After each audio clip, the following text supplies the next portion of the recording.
Hello friends, welcome to a brand new episode of box office memories. ഇന്ന് നമ്മൾ discuss ചെയ്യുന്നത് Mammootty versus Mohanlal versus Suresh Gopi versus Jayaram 1997. 1997 പുറത്തിറങ്ങിയ മലയാള ചിത്രങ്ങളിൽ മലയാളത്തിലെ 4 മുൻനിര താരങ്ങളുടെ ചിത്രങ്ങളുടെ ബോക്സ് ഓഫീസ് പെർഫോമൻസും അവയിൽ ആരാണ് ഏറ്റവും കൂടുതൽ വിജയം നേടി 97 താരമായി മാറി എന്നുള്ളതിൻ്റെ വിശകലനങ്ങളാണ് ഈ വീഡിയോയിൽ ഉൾപ്പെടുത്തിയിട്ടുള്ളത്. 97 മമ്മൂട്ടി 3 ചിത്രങ്ങളിലാണ് അഭിനയിച്ചത്. മോഹൻലാൽ 5 ചിത്രങ്ങളിൽ അഭിനയിച്ചപ്പോൾ സുരേഷ് ഗോപി 11 ചിത്രങ്ങളിലും ജയറാം 7 ചിത്രങ്ങളിലും അഭിനയിച്ചു. ഇനി നമ്മൾക്ക് ഓരോരോ താരങ്ങളുടെയും ബോക്സ് ഓഫീസ് വിശകലനങ്ങൾ നോക്കാം. 97 മമ്മൂട്ടി ചിത്രങ്ങൾ ഏതെന്ന് നോക്കാം. മമ്മൂട്ടിയുടെ 97 ആദ്യത്തെ ചിത്രമായിരുന്നു മെയ് 1 തിയേറ്ററുകളിലെത്തിയ ലോഹിതദാസിൻ്റെ ഭൂതക്കണ്ണാടി. മമ്മൂട്ടി മികച്ച അഭിനയം കാഴ്ചവെച്ച ഈ ചിത്രം ഏറെ നിരൂപക ശ്രദ്ധ നേടിയ ചിത്രമായിരുന്നു. കൃപ ഫിലിംസ് നിർമ്മിച്ച ഈ ചിത്രം എന്നാൽ ബോക്സ് ഓഫീസിൽ ഒരു പരാജയമായി മാറി. ശ്രീലക്ഷ്മിയായിരുന്നു ഈ ചിത്രത്തിലെ നായിക. 97 മമ്മൂട്ടിയുടെ രണ്ടാമത്തെ ചിത്രമായിരുന്നു സെപ്റ്റംബർ 12 ഓണത്തിനോടനുബന്ധിച്ച് തിയേറ്ററുകളിലെത്തിയ കളിയൂഞ്ഞാൽ. കോക്കേഴ്സ് ഫിലിംസ് നിർമ്മിച്ച് അനിൽ ബാബു സംവിധാനം ചെയ്ത ഈ ചിത്രം ഒരു ഫാമിലി സെൻറ്റിമെൻറ്റ്സ് കാറ്റഗറിയിലുള്ള ചിത്രമായിരുന്നു. ശോഭന നായികയായ ഈ ചിത്രത്തിൽ ദിലീപും ശാലിനിയും മറ്റ് പ്രധാനപ്പെട്ട കഥാപാത്രങ്ങളെ അവതരിപ്പിച്ചു. തരക്കേടില്ലാത്ത ചിത്രമെന്ന അഭിപ്രായം നേടുക വഴി ഓണ സീസണിൻ്റെ അഡ്വാൻറ്റേജിൽ സാമ്പത്തികമായി വിജയം കൈവരിച്ച് ഹിറ്റ് സ്റ്റാറ്റസ് നേടിയ ചിത്രമായിരുന്നു കളിയൂഞ്ഞാൽ. 97 മമ്മൂട്ടിയുടെ മൂന്നാമത്തെയും അവസാനത്തെയും ചിത്രമായിരുന്നു നവംബർ 21 തിയേറ്ററുകളിലെത്തിയ ഒരാൾ മാത്രം. സത്യനന്ദിക്കാട് സംവിധാനം ചെയ്ത ഈ ചിത്രം ഒരു കോമഡി ത്രില്ലർ കാറ്റഗറിയിലുള്ള ചിത്രമായിരുന്നു. മമ്മൂട്ടി മികച്ച അഭിനയം കാഴ്ചവെച്ച ഈ ചിത്രത്തിൽ തിലകൻ, കന്നഡ താരം ശ്രുതി തുടങ്ങിയവരായിരുന്നു പ്രധാനപ്പെട്ട വേഷങ്ങൾ കൈകാര്യം ചെയ്തത്. ബോക്സ് ഓഫീസിൽ ഈ ചിത്രം ആവറേജ് വിജയം മാത്രമേ നേടാൻ കഴിഞ്ഞുള്ളൂ. 97 മോഹൻലാൽ ചിത്രങ്ങൾ ഏതെന്ന് നോക്കാം. 97 മോഹൻലാലിൻ്റെ ആദ്യത്തെ ചിത്രമായിരുന്നു വിഷുവിനോടനുബന്ധിച്ച് ഏപ്രിൽ 4 തിയേറ്ററുകളിലെത്തിയ വർണ്ണപ്പകിട്ട്. IV ശശി സംവിധാനം ചെയ്ത ഈ ഫാമിലി ആക്ഷൻ എൻ്റർടൈനർ മികച്ച കളക്ഷനിൽ മൗത്ത് പബ്ലിസിറ്റിയുടെ പിൻബലത്തിൽ സൂപ്പർ ഹിറ്റ് വിജയമാണ് അക്കാലത്ത് കരസ്ഥമാക്കിയത്. വമ്പൻ താരതമ്യമായി പുറത്തിറങ്ങിയ ഈ ചിത്രത്തിൽ മീനയായിരുന്നു നായിക. 97 മോഹൻലാലിൻ്റെ രണ്ടാമത്തെ ചിത്രമായിരുന്നു ഓഗസ്റ്റ് 15 തിയേറ്ററുകളിലെത്തിയ ഒരു യാത്രാമൊഴി. നടികർ തിലകം ശിവാജി ഗണേശനും മോഹൻലാലിൻ്റെ കൂടെ ഒരുമിച്ച ഈ ചിത്രം പ്രതാപ് പോത്തനായിരുന്നു സംവിധാനം ചെയ്തിരുന്നത്. അനുഗ്രഹ സിനിയാർട്സ് നിർമ്മിച്ച ഈ ചിത്രം തരക്കേടില്ലാത്ത ചിത്രമെന്ന അഭിപ്രായം നേടുക വഴി ബോക്സ് ഓഫീസിൽ ആവറേജ് വിജയം കൈവരിച്ച ചിത്രമായിരുന്നു. രഞ്ജിതയായിരുന്നു മോഹൻലാലിൻ്റെ നായിക. 97 മോഹൻലാലിൻ്റെ മൂന്നാമത്തെ ചിത്രമായിരുന്നു ഓണത്തിനോടനുബന്ധിച്ച് സെപ്റ്റംബർ 4 തിയേറ്ററുകളിലെത്തിയ പ്രിയദർശൻ്റെ കോമഡി ഫാമിലി എൻ്റർടൈനർ ചന്ദ്രലേഖ. ഫാസിൽ നിർമ്മിച്ച ഈ ചിത്രം അഭൂതപൂർവമായ വിജയമായിരുന്നു നേടിയിരുന്നത്. മികച്ച മൗത്ത് പബ്ലിസിറ്റിയിലൂടെയും ഗംഭീര കളക്ഷൻ്റെയും പിൻബലത്തിൽ ചന്ദ്രലേഖ ബ്ലോക്ക് ബസ്റ്റർ സ്റ്റാറ്റസ് ആയിരുന്നു നേടിയത്. സുകന്യയും പൂജാപത്രയുമായിരുന്നു ഈ ചിത്രത്തിലെ നായികമാർ. 97 മോഹൻലാലിൻ്റെ നാലാമത്തെ ചിത്രമാണ് ഓണത്തിനോടനുബന്ധിച്ച് സെപ്റ്റംബർ 12 തിയേറ്ററുകളിലെത്തിയ ഗുരു. രാജീവ് അഞ്ചൽ സംവിധാനം ചെയ്ത ഈ ചിത്രം ഒരു ഫാൻറ്റസി കാറ്റഗറിയിലുള്ള ചിത്രമായിരുന്നു.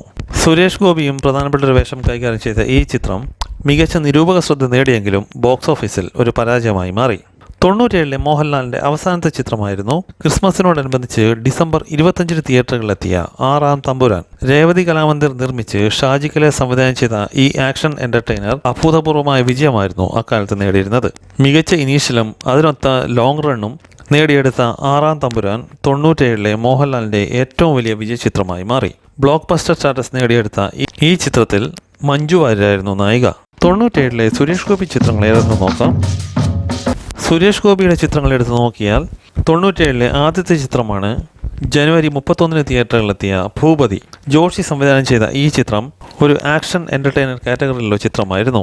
പ്രിയാരാമനും കനകയും നായികമാരായെത്തിയ ഈ ചിത്രം എന്നാൽ ബോക്സ് ഓഫീസിൽ വേണ്ട രീതിയിൽ ശോഭിച്ചില്ല. അതുകൊണ്ട് തന്നെ സാമ്പത്തികമായി പരാജയപ്പെട്ട ഒരു ചിത്രമായിരുന്നു ഭൂപതി. സുരേഷ് ഗോപിയുടെ 97 രണ്ടാമത്തെ ചിത്രമായിരുന്നു ഫെബ്രുവരി 7 തിയേറ്ററുകളിലെത്തിയ കെ മധുവിൻ്റെ പൊളിറ്റിക്കൽ ആക്ഷൻ എൻ്റർടൈനർ ജനാധിപത്യം. സുനിത പ്രൊഡക്ഷൻസ് നിർമ്മിച്ച ഈ ചിത്രം നല്ല ചിത്രം എന്ന പേര് നേടുക വഴി മൗത്ത് പബ്ലിസിറ്റിയുടെ പിൻബലത്തിൽ മികച്ച കളക്ഷൻ നേടി ബോക്സ് ഓഫീസിൽ ഹിറ്റ് സ്റ്റാറ്റസ് നേടി. സുരേഷ് ഗോപിയുടെ മൂന്നാമത്തെ ചിത്രമായിരുന്നു ഒരു എക്സ്റ്റൻഡ് ക്യാമിയോ റോളിലെത്തിയ ലെനിൻ രാജേന്ദ്രൻ സംവിധാനം ചെയ്ത കുലം. ഫെബ്രുവരി 21 തിയേറ്ററുകളിലെത്തിയ ഈ ചിത്രം മികച്ച ചിത്രമെന്ന അഭിപ്രായം നേടിയെങ്കിലും ബോക്സ് ഓഫീസിൽ ഒരു പരാജയമായി മാറി. സുരേഷ് ഗോപിയുടെ നാലാമത്തെ ചിത്രമായിരുന്നു വിഷുവിനോടനുബന്ധിച്ച് ഏപ്രിൽ 11 തിയേറ്ററുകളിലെത്തിയ ഗംഗോത്രി. അനിൽ സംവിധാനം ചെയ്ത ഈ ചിത്രം ഡൽഹിയുടെ പശ്ചാത്തലത്തിലൊരുക്കിയ ഒരു ആക്ഷൻ എൻ്റർടൈനർ ആയിരുന്നു. റോജ നായികയായി എത്തിയ ഈ ചിത്രം എന്നാൽ ബോക്സ് ഓഫീസിൽ ഒരു പരാജയമായി മാറി. 97-ലെ സുരേഷ് ഗോപിയുടെ അടുത്ത ചിത്രമായിരുന്നു ജൂലൈ 25-ന് തിയേറ്ററുകളിലെത്തിയ മാസ്മരം. ജൂലിയ പ്രൊഡക്ഷൻസിന്റെ ബാനറിൽ തമ്പി കണ്ണന്താനം നിർമ്മിച്ച ഈ ചിത്രവും ഒരു ആക്ഷൻ ഫാമിലി എന്റർടൈനറായിരുന്നു.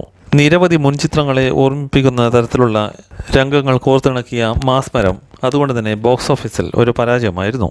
97-ലെ സുരേഷ് ഗോപിയുടെ അടുത്ത ചിത്രമായിരുന്നു ഓണത്തിനോടനുബന്ധിച്ച് സെപ്റ്റംബർ 11-ന് തിയേറ്ററുകളിലെത്തിയ അനുഭൂതി. IV ശശി സംവിധാനം ചെയ്ത ഈ ചിത്രം ഗ്രാമീണ പശ്ചാത്തലത്തിലിറങ്ങിയ ഒരു കുടുംബ ചിത്രമായിരുന്നു. ബാബു ജനാർദ്ദനൻ കഥാതിരക്കഥാ സംഭാഷണം ഒരുക്കിയ അനുഭൂതി തരക്കേടില്ലാത്ത ചിത്രമെന്ന അഭിപ്രായം നേടിയെങ്കിലും സുരേഷ് ഗോപിയുടെ മറ്റൊരു പരാജയ ചിത്രമായി മാറി അനുഭൂതി. 97-ലെ സുരേഷ് ഗോപിയുടെ അടുത്ത ചിത്രമായിരുന്നു ഓണത്തിന് തന്നെ തിയേറ്ററുകളിലെത്തിയ മോഹൻലാൽ ചിത്രമായ ഗുരു. സെപ്റ്റംബർ 12-ന് തിയേറ്ററുകളിലെത്തിയ ഈ ചിത്രത്തിൽ സുരേഷ് ഗോപി വളരെ പ്രധാനപ്പെട്ട ഒരു കഥാപാത്രത്തെയായിരുന്നു അവതരിപ്പിച്ചിരുന്നത്. രാജീവ് അഞ്ചൽ സംവിധാനം ചെയ്ത ഈ ചിത്രം ഒരു ഫാന്റസി റിയലിസ്റ്റിക് ചിത്രമായതുകൊണ്ട് തന്നെ പ്രേക്ഷകർക്ക് വേണ്ട രീതിയിൽ സംതൃപ്തി നൽകിയില്ല. അതുകൊണ്ട് തന്നെ ബോക്സ് ഓഫീസിൽ ഒരു പരാജയ ചിത്രമായി മാറി ഗുരു. 97-ലെ സുരേഷ് ഗോപിയുടെ അടുത്ത ചിത്രമായിരുന്നു സെപ്റ്റംബർ 14-ാം തീയതി ഓണ ദിവസം തിയേറ്ററുകളിലെത്തിയ കളിയാട്ടം. സുരേഷ് ഗോപിക്ക് 97-ലെ ഏറ്റവും മികച്ച നടനുള്ള ദേശീയ പുരസ്കാരം നേടിക്കൊടുത്ത ഈ ചിത്രം ജയരാജായിരുന്നു സംവിധാനം ചെയ്തിരുന്നത്. മഞ്ജു വാര്യർ നായികയായി എത്തിയ ഈ ചിത്രത്തിൽ ലാലും അതിഗംഭീരമായ അഭിനയം കാഴ്ചവെച്ചിരുന്നു. ന്യൂ ജനറേഷൻ സിനിമ നിർമ്മിച്ച കളിയാട്ടം മികച്ച ചിത്രമെന്ന അഭിപ്രായം നേടിയെങ്കിലും ബോക്സ് ഓഫീസിൽ അത് അർഹിച്ച വിജയം നേടാൻ കഴിഞ്ഞില്ല. 97-ലെ സുരേഷ് ഗോപിയുടെ അടുത്ത ചിത്രമായിരുന്നു തൻ്റെ കരിയറിലെ തന്നെ നാഴികക്കല്ലായി മാറിയ ലേലം. ഒക്ടോബർ 18-ന് തിയേറ്ററുകളിലെത്തിയ ഈ ചിത്രം ജോഷിയായിരുന്നു സംവിധാനം ചെയ്തിരുന്നത്. രഞ്ജി പണിക്കർ കഥാതിരക്കഥാ സംഭാഷണം ഒരുക്കിയ ഈ ചിത്രം കമ്മീഷണർ എന്ന ചിത്രത്തിന് ശേഷം സുരേഷ് ഗോപിക്ക് ലഭിക്കുന്ന ബ്ലോക്ക് ബസ്റ്റർ ചിത്രമാണ്. റിലീസ് കേന്ദ്രങ്ങളിൽ 100 ദിവസത്തിന് മുകളിൽ പ്രദർശിപ്പിച്ച ഈ ചിത്രത്തിൽ നന്ദിനിയായിരുന്നു നായിക. 97-ലെ സുരേഷ് ഗോപിയുടെ അടുത്ത ചിത്രമായിരുന്നു നവംബർ 14-ാം തീയതി തിയേറ്ററുകളിലെത്തിയ സുവർണ സിംഹാസനം. PG വിശ്വംഭരൻ സംവിധാനം ചെയ്ത ഈ ചിത്രം സുരേഷ് ഗോപിയുടെ വ്യത്യസ്തമായ കഥാപാത്രം കൊണ്ട് ശ്രദ്ധേയമായിരുന്നു. മുകേഷും പ്രധാനപ്പെട്ട ഒരു വേഷം കൈകാര്യം ചെയ്ത ഈ ചിത്രത്തിൽ രഞ്ജിതയായിരുന്നു നായിക. കലൂർ ഡെന്നിസ് തിരക്കഥയും സംഭാഷണവും ഒരുക്കിയ സുവർണ സിംഹാസനം എന്നാൽ ബോക്സ് ഓഫീസിൽ ഒരു പരാജയ ചിത്രമായി മാറി. 97-ൽ റിലീസ് ചെയ്ത സുരേഷ് ഗോപിയുടെ അവസാനത്തെ ചിത്രമായിരുന്നു നവംബർ 28-ന് തിയേറ്ററുകളിലെത്തിയ ഭാരതീയം.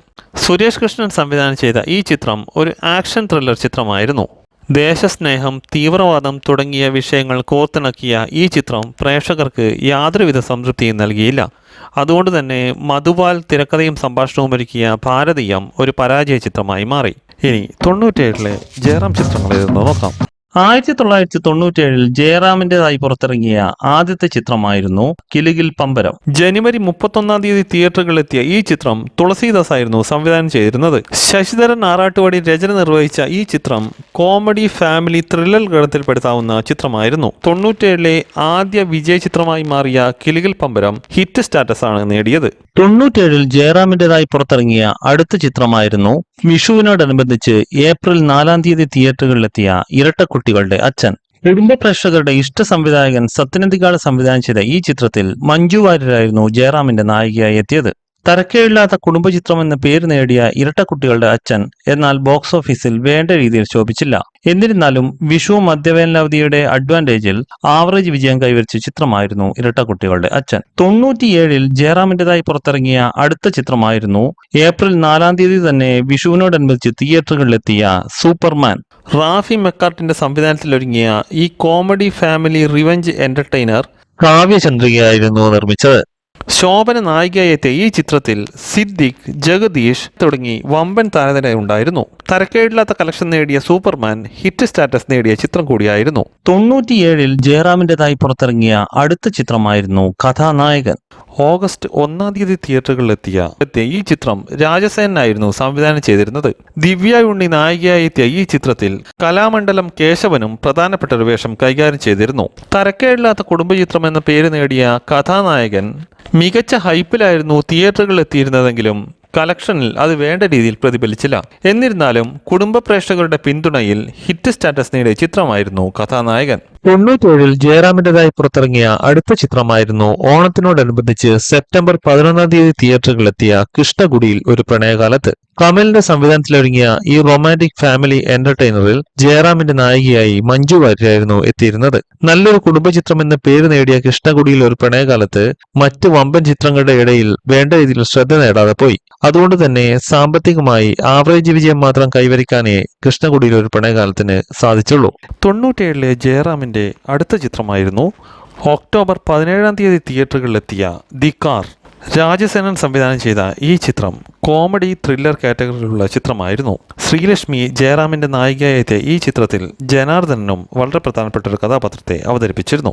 ബോക്സ് ഓഫീസിൽ വേണ്ട രീതിയിൽ ശ്രദ്ധിക്കപ്പെടാതെ പോയ ദി കാർ അതുകൊണ്ട് തന്നെ സാമ്പത്തികമായി പരാജയപ്പെട്ട ഒരു ചിത്രമായിരുന്നു. 97-ൽ ജയറാമിന്റേതായി പുറത്തിറങ്ങിയ അടുത്ത ചിത്രമായിരുന്നു കാരുണ്യം. നവംബർ 7-ാം തീയതി തിയേറ്ററുകളിലെത്തിയ ഈ ചിത്രം ലോഹിതദാസിന്റെ മികച്ച ചിത്രങ്ങളിലൊന്നായിരുന്നു. മികച്ചൊരു കുടുംബചിത്രം എന്ന പേര് നേടിയെങ്കിലും ബോക്സ് ഓഫീസിൽ കാരുണ്യം ആവറേജ് വിജയം മാത്രമേ നേടിയുള്ളൂ. മുരളിയും മികച്ച അഭിനയം കാഴ്ചവെച്ച ഈ ചിത്രം ലോഹിതദാസിന്റെ മാസ്റ്റർ പീസുകളിലൊന്നായി തന്നെ വിലയിരുത്തപ്പെടുന്നു. ദിവ്യ ഉണ്ണിയായിരുന്നു ഈ ചിത്രത്തിലെ നായികാവേഷം കൈകാര്യം ചെയ്തത്. ഇനി നമ്മൾക്ക് ഓരോ താരത്തിന്റെയും സക്സസ് റേഷ്യോ എന്താണെന്ന് നോക്കാം. മമ്മൂട്ടിയുടെ ആകെയുള്ള 3 ചിത്രങ്ങളിൽ ഒരു ചിത്രം ഹിറ്റ് സ്റ്റാറ്റസ് നേടി, ഒരു ചിത്രം ആവറേജ് വിജയം കൈവരിച്ചു, ഒരു ചിത്രം പരാജയമായിരുന്നു. അതുകൊണ്ട് തന്നെ 97-ലെ മമ്മൂട്ടിയുടെ സക്സസ് റേഷ്യോ 50% ആണ്. മോഹൻലാലിന്റെ ആകെയുള്ള 5 ചിത്രങ്ങളിൽ 3 ചിത്രങ്ങൾ സാമ്പത്തികമായി വിജയം കൈവരിച്ചപ്പോൾ ഒരു ചിത്രം ആവറേജ് വിജയം കൈവരിച്ചു, ഒരു ചിത്രം പരാജയമായിരുന്നു. അതുകൊണ്ട് തന്നെ 97-ലെ മോഹൻലാലിന്റെ സക്സസ് റേഷ്യോ 70% ആണ്. സുരേഷ് ഗോപിയുടെ ആകെയുള്ള 11 ചിത്രങ്ങളിൽ കുലത്തിലെ എക്സ്റ്റൻഡഡ് കാമിയോ റോളും ഗുരു മോഹൻലാൽ ചിത്രമായതുകൊണ്ട് തന്നെ ബാക്കിയുള്ള 9 ചിത്രങ്ങളിൽ 2 ചിത്രങ്ങൾ സാമ്പത്തികമായി വിജയം കൈവരിച്ചു, 7 ചിത്രങ്ങൾ പരാജയങ്ങളായി മാറി. അതുകൊണ്ട് തന്നെ 97-ലെ സുരേഷ് ഗോപിയുടെ സക്സസ് റേഷ്യോ വെറും 22% ആണ്. ജയറാമിന്റെ ആകെയുള്ള 7 ചിത്രങ്ങളിൽ 3 ചിത്രങ്ങൾ സാമ്പത്തികമായി വിജയം കൈവരിച്ചു, 3 ചിത്രങ്ങൾ ആവറേജ് വിജയം കൈവരിച്ചു, ഒരു ചിത്രം സാമ്പത്തികമായി പരാജയപ്പെട്ടു. അതുകൊണ്ട് തന്നെ 97-ലെ ജയറാമിന്റെ സക്സസ് റേഷ്യോ 64% ആണ്. ഈ 4 താരങ്ങളുടെയും സക്സസ് റേഷ്യോ നോക്കുമ്പോൾ 97-ൽ ഏറ്റവും വലിയ വിജയം നേടിയ താരം മോഹൻലാലാണ്. 70% സക്സസ് റേഷ്യോയിൽ ചന്ദ്രലേഖയും 6-ാം തമ്പുരാനും ബ്ലോക്ക് ബസ്റ്റർ സ്റ്റാറ്റസ് നേടിയപ്പോൾ വർണ്ണപ്പകിട്ട് സൂപ്പർ ഹിറ്റ് സ്റ്റാറ്റസ് നേടി. അതുകൊണ്ട് തന്നെ 97-ലെ താരം മോഹൻലാൽ. ഇത്രയുമാണ് Mammootty versus Mohanlal versus Suresh Gopi versus Jayaram 1997. ഈ വീഡിയോ നിങ്ങൾക്ക് ഇഷ്ടമായെന്ന് കരുതുന്നു. വീഡിയോ ഇഷ്ടമായവർ ചാനൽ സബ്സ്ക്രൈബ് ചെയ്യുക, നോട്ടിഫിക്കേഷന് വേണ്ടി ബെൽ ഐക്കൺ ക്ലിക്ക് ചെയ്യുക. മറ്റൊരു വിഷയവുമായി അടുത്ത വീഡിയോയിൽ കാണുന്നവരെ നന്ദി, നമസ്കാരം.